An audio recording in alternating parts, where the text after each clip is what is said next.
Hi everyone समस्त को Sushant tutorial YouTube channel को स्वागत।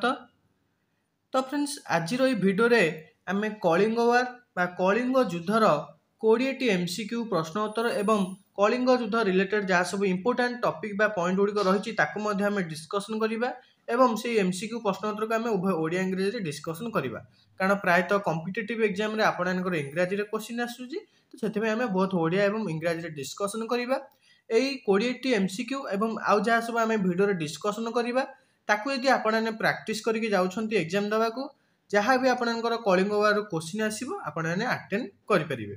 तो मोस्ट इंपोर्टाट सेसन रहिबो केवल कॉम्पिटिटिव एग्जाम ताप नुहे एवं आमर स्कूल हो कॉलेज हो सेगुड़िकर आपनकर टॉपिकटा अच्छी तो सब आपनकर इंपोर्टाट रहिबो ये भिडियोटी। तो भिडियोटी को शेष पर्यंत देखिए चैनल नुआ थिले चैनल को सब्सक्राइब करी ऑल नोटिफिकेशन को ऑन करदेवे जहाँद्वारा आगक ये इंपोर्टाट टॉपिक गुड़िक प्लस 3 समस्त सेमिस्टर क्लास गुड़िक इंपोर्टाट इनफॉरमेशन अपडेट गुड़िक आपण पाखे सर्वप्रथमे पहुंचार। तो फ्रेंड्स चलतु भिडियोटी स्टार्ट करवा। तो फ्रेंड्स क्वेश्चन नंबर 1 आमर रही in which year did the Kalinga war take place. ता ओडियाटा रही केउं वर्ष कलिंग युद्ध होइथिला। तो ऑप्शन देखि पारुथिबे तो यार राइट आंसर आपनकर रही 261 बीसी बा ख्रीष्टपूर्व 261 रे आमर कलिंग युद्ध होइथिला। तो आउ जो मसीहा गुड़िक रही एगुड़िक आम परवर्ती समय डिस्कसन करवा 273 कौन होता ना 273 आमर अशोक सिंहासन आहरण करते किंतु 269 बीसी राज्याभिषेक होता। 322 कौन होता 322 ख्रीष्टपूर्व आमर होता जो नंद राजत्वर अवसान घटे किए ना चंद्रगुप्त मौर्य। ये आमर क्वेश्चन नंबर 1 जहाँ जहाँ कहली आपको आपने नोट करके लिखि दिखाँ 273 कौन थी 269 कौन थी 322 कौन होता सब आपनकर इंपोर्टाट रहिबो।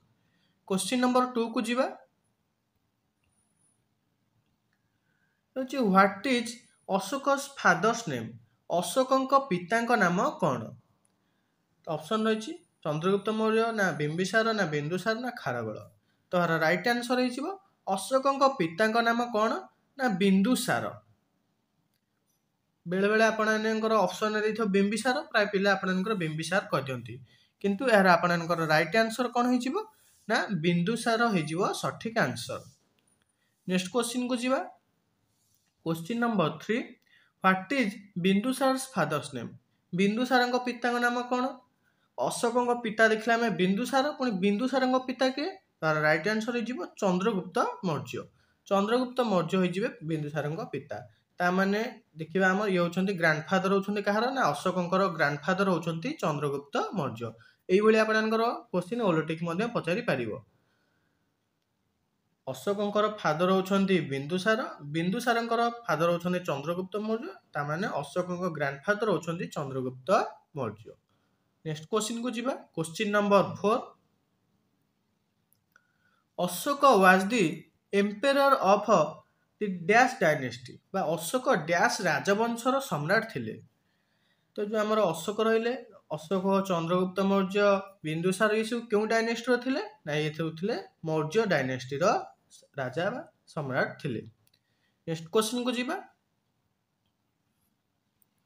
Question number 5 who is the last king of the Mauryan empire Maurya साम्राज्यर शेष राजा किए।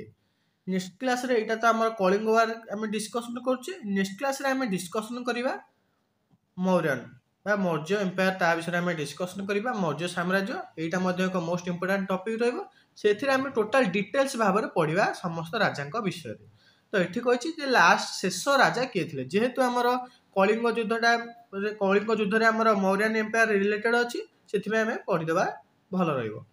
तो लास्ट एम्परर किए थे तो राइट आंसर हो बृहद रथ। बृहद रथ थे आमर मौर्यन एम्पायर शेष राजा। नेक्स्ट क्वेश्चन को जीवा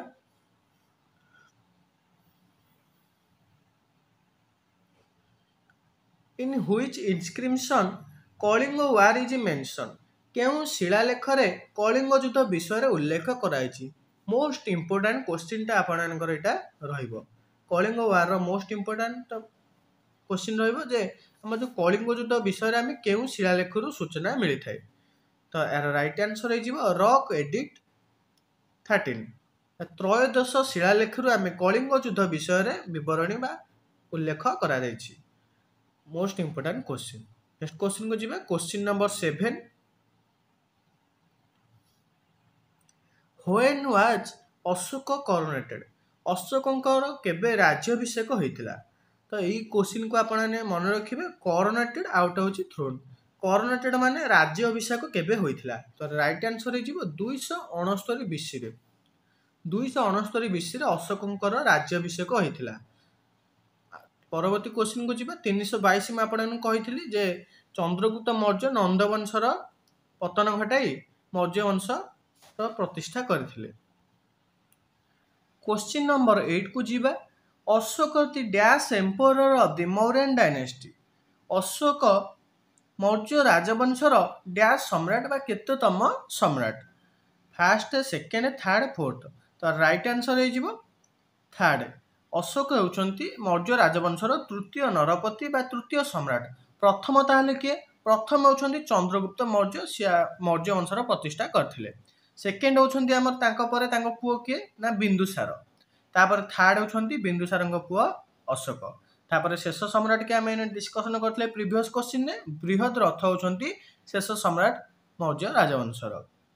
ନେକ୍ସଟ କ୍ୱେଶ୍ଚିନ୍ କୁ ଯିବା। କ୍ୱେଶ୍ଚିନ୍ ନମ୍ବର 9 ରହିଛି the Mauryan empire was formed by dash. Maurya ସାମ୍ରାଜ୍ୟ ଡ୍ୟାଶ ଦ୍ୱାରା ଗଠିତ ହୋଇଥିଲା। ଏ ମୌର୍ଯ୍ୟ ଯୋଉ ସାମ୍ରାଜ୍ୟ ରହିଛି ଆକୁ କିଏ ଗଠନ କରିଥିଲେ ବା କିଏ ଏହାର ମୂଳଦୁଆ ସ୍ଥାପନ କରିଥିଲେ? ତ ଏହାର ରାଇଟ୍ ଆନ୍ସର ହେଇଯିବ ଚନ୍ଦ୍ରଗୁପ୍ତ ମୌର୍ଯ୍ୟ। ଏ ମୌର୍ଯ୍ୟ ସାମ୍ରାଜ୍ୟ ଗଠନ କରିଥିଲେ। ନନ୍ଦବଂଶର ପତନ ଘଟାଇ 322ରେ ନନ୍ଦବଂଶର ପତନ ଘଟାଇଥିଲେ। ତାପରେ ମୌର୍ଯ୍ୟ ରାଜବଂଶ ପ୍ରତିଷ୍ଠା କରିଥିଲେ। ତେଣୁ ଆଙ୍କୁ ମୌର୍ଯ୍ୟ ରାଜବଂଶର ବା ମୌର୍ଯ୍ୟ ସାମ୍ରାଜ୍ୟର ପ୍ରତିଷ୍ଠାତା ବୋଲି କୁହାଯାଏ ବା ପ୍ରଥମ ସମ୍ରାଟ ବୋଲି ମଧ୍ୟ କୁହାଯାଏ। କାହାକୁ? ନା ଚନ୍ଦ୍ରଗୁପ୍ତ ମୌର୍ଯ୍ୟଙ୍କୁ। ନେକ୍ସଟ କ୍ୱେଶ୍ଚିନ୍ କୁ ଯିବା। Question number 10, on which river did the Kalinga war take place? କେଉଁ ନଦୀ କୂଳରେ କଳିଙ୍ଗ ଯୁଦ୍ଧ ହୋଇଥିଲା? ମଧ୍ୟ ଗୋଟେ ଇମ୍ପୋର୍ଟାଣ୍ଟ କ୍ୱେଶ୍ଚିନ୍। ତ ଏହାର ରାଇଟ୍ ଆନ୍ସର ହେଇଯିବ ଦୟା ନଦୀ କୂଳରେ ବା ଦୟା ରିଭର କୂଳରେ ଆମର କଳିଙ୍ଗ ଯୁଦ୍ଧ ହୋଇଥିଲା। ଯେଉଁଠିକି ଆମର ଓଡ଼ିଶାର ଭୁବନେଶ୍ୱରର ଧଉଳି ଯେଉଁ ପାହାଡ଼ ରହିଛି ତାର ପାଦଦେଶରେ ଅବସ୍ଥିତ, ସେଇଠି ଆମର କଳିଙ୍ଗ ଯୁଦ୍ଧ ହୋଇଥିଲା। ଏଇଟା ମଧ୍ୟ ମୁଁ କମ୍ୟୁନିଟି ପୋଷ୍ଟରେ ଗୋଟେ ଛାଡ଼ିଥିଲି ପିକ୍ଚରଟା, ସେଥିରେ ମଧ୍ୟ ଆପଣମାନେ ଦେଖିଥିବେ। ଯେ ଯେଉଁ ଆମର ଧଉଳି ରହିଛି ଶାନ୍ତି ସ୍ତୂପ ଧଉଳି, ଏଇଟା ମଧ୍ୟ ମନେ ରଖିଥିବେ। ପିଚ୍ ପାଗୋଡ଼ା କାହାକୁ କୁହାଯାଏ? ନା ଧଉଳିକୁ। ସେ ଧଉଳି ଯେଉଁ ପାହାଡ଼ ରହିଛି ଭୁବନେଶ୍ୱରରେ, ସେଇଟା ରହିଛି ଓଡ଼ିଶାର, ସେଇ ତାରି ପାଦଦେଶରେ ସେଇଠୁ ଠିଆ ହେଲେ ଆମକୁ ଦେଖାଯିବ ଦୟା ନଦୀ, ଯେଉଁଠି ଆମର କଳିଙ୍ଗ ଯୁଦ୍ଧ ହୋଇଥିଲା। ନେକ୍ସଟ କ୍ୱେଶ୍ଚିନ୍ କୁ ଯିବା। ମନେ ରଖିଲେ ଭୁବନେଶ୍ୱର, ଓଡ଼ିଶାର ଭୁବନେଶ୍ୱର ମଧ୍ୟ ମନେ ରଖନ୍ତୁ। କୋଉଠୁ ହୋଇଥିଲା? ନା ଓଡ଼ିଶାର ଭୁବନେଶ୍ୱରର ଧଉଳି ପାହାଡ଼ ପାଦଦେଶରେ ଅବସ୍ଥିତ ଦୟା ନଦୀ କୂଳରେ କଳିଙ୍ଗ ଯୁଦ୍ଧ ହୋଇଥିଲା। କେବେ ହୋଇଥିଲା? ନା 261 BC ରେ ହୋଇଥିଲା। Next question, where was the main administrative centre of Kalinga during Ashoka's time? ଅଶୋକଙ୍କ ସମୟରେ କଳିଙ୍ଗର ମୁଖ୍ୟ ଶାସନ କେନ୍ଦ୍ର କେଉଁଠାରେ ଅବସ୍ଥିତ ଥିଲା? ଯେତେବେଳେ ଅଶୋକ କଳିଙ୍ଗକୁ ଆକ୍ରମଣ କଲେ ସେତେବେଳେ ଯେଉଁ କଳିଙ୍ଗର ମୁଖ୍ୟ ଶାସନ କେନ୍ଦ୍ର କେଉଁଠି ଥିଲା? ମାନେ କେଉଁଠି ତାଙ୍କର ସବୁ ଶାସନ କାର୍ଯ୍ୟ ପରିଚାଳନା ହେଉଥିଲା କଳିଙ୍ଗର? ତ ଏହାର ରାଇଟ୍ ଆନ୍ସର ହେଇଯିବ ତୋଷାଳୀ ଠାରେ। ତୋଷାଳୀ ଠାରେ ଆମର କଳିଙ୍ଗର ମୁଖ୍ୟ ଶାସନ କେନ୍ଦ୍ର ଶାସନ ପରିଚାଳିତ ହେଉଥିଲା। ନେକ୍ସଟ କ୍ୱେଶ୍ଚିନ୍ କୁ ଯିବା। ଇଏ ମଧ୍ୟ ଆପଣଙ୍କର ଗୋଟେ ଇମ୍ପୋର୍ଟାଣ୍ଟ କ୍ୱେଶ୍ଚିନ୍। ତାପରେ ହୁ ସେଡ୍ ଅଲ୍ ମେନ୍ ଆର୍ ମାଇ ଚିଲଡ୍ରେନ୍? କିଏ କହିଥିଲେ ସମସ୍ତ ମନୁଷ୍ୟ ମୋର ସନ୍ତାନ? ତାର ରାଇଟ୍ ଆନ୍ସର ହେଇଯିବ ଅଶୋକ। ଅଶୋକ ଯେତେବେଳେ କଳିଙ୍ଗ ଯୁଦ୍ଧର ବିଭୀଷିକା ଦେଖିଥିଲେ, ସେ ଭାବିଥିଲେ ଯେ ଏ ସବୁ ପାଇଁ ମୁଁ ଦାୟୀ। ତାପରେ ସେ ବୌଦ୍ଧ ଧର୍ମ ଗ୍ରହଣ କରିଥିଲେ। ତାପରେ ସେ କ'ଣ କହିଥିଲେ? ନା ଲୋକମାନଙ୍କର ପ୍ରିୟ ହେବା ପାଇଁ ସେ କହିଥିଲେ ସମସ୍ତ ମନୁଷ୍ୟ ମୋର ସନ୍ତାନ ବୋଲି କହିଥିଲେ ଅଶୋକ। ଏଇଟା ମଧ୍ୟ ନୋଟ୍ କରିଦେବେ। Next question, which Buddhist monk initiated Ashoka into Buddhism? କେଉଁ ବୌଦ୍ଧ ସନ୍ନ୍ୟାସୀ ଅଶୋକଙ୍କୁ ବୌଦ୍ଧ ଧର୍ମରେ ଦୀକ୍ଷିତ କରିଥିଲେ? ବା ଆମର କେଉଁ ବୌଦ୍ଧ ସନ୍ନ୍ୟାସୀଙ୍କ ସଂସ୍ପର୍ଶରେ ଆସି ଅଶୋକ ବୌଦ୍ଧ ଧର୍ମରେ ଦୀକ୍ଷିତ ହୋଇଥିଲେ ବା ବୌଦ୍ଧ ଧର୍ମ ଗ୍ରହଣ କରିଥିଲେ? ତ ଏହାର ରାଇଟ୍ ଆନ୍ସର ହେଇଯିବ କାହାର? ନା ଉପଗୁପ୍ତ। ଉପଗୁପ୍ତଙ୍କ ଜଣେ ବୌଦ୍ଧ ସନ୍ନ୍ୟାସୀ, ତାଙ୍କ ସଂସ୍ପର୍ଶରେ ଆସି ଅଶୋକ ବୌଦ୍ଧ ଧର୍ମ ଗ୍ରହଣ କରିଥିଲେ। ନେକ୍ସଟ କ୍ୱେଶ୍ଚିନ୍ କୁ ଯିବା। Ashoka attacked in which year of his accession to the throne? ସିଂହାସନ ଆରୋହଣର କେତେ ବର୍ଷରେ ଅଶୋକ କଳିଙ୍ଗ ଆକ୍ରମଣ କରିଥିଲେ? मोस्ट इंपोर्टेंट क्वेश्चन अशोक आमर सिंहासन फास्ट केबे आरोहण करथिले ना आमर 273 रे सिंहासन आरोहण करथिले 273 बीसी रे। तापरे आमर कलिंग युद्ध केबे होइतिला 261 बीसी रे। तो एटा केते वर्ष आमर होची ना 12 वर्ष।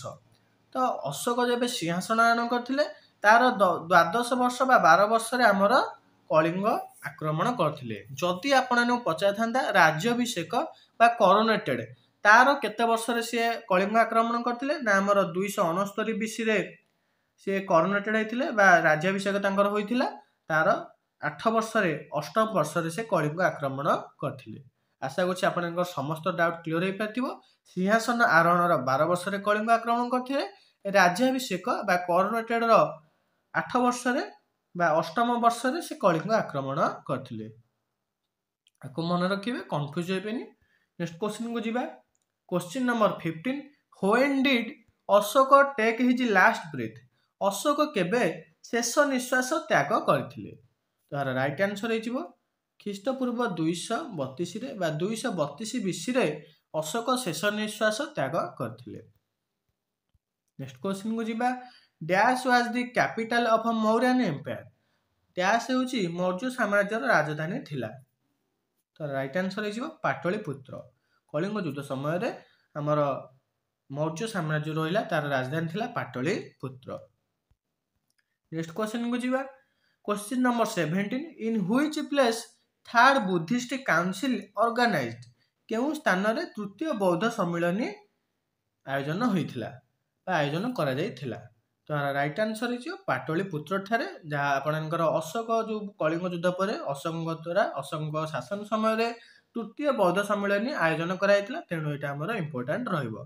तो का समय रे ना अशोक समय रे पाटलिपुत्र ठारे या सभापतित्व करथिले तीस। नेक्स्ट क्वेश्चन को जिबा।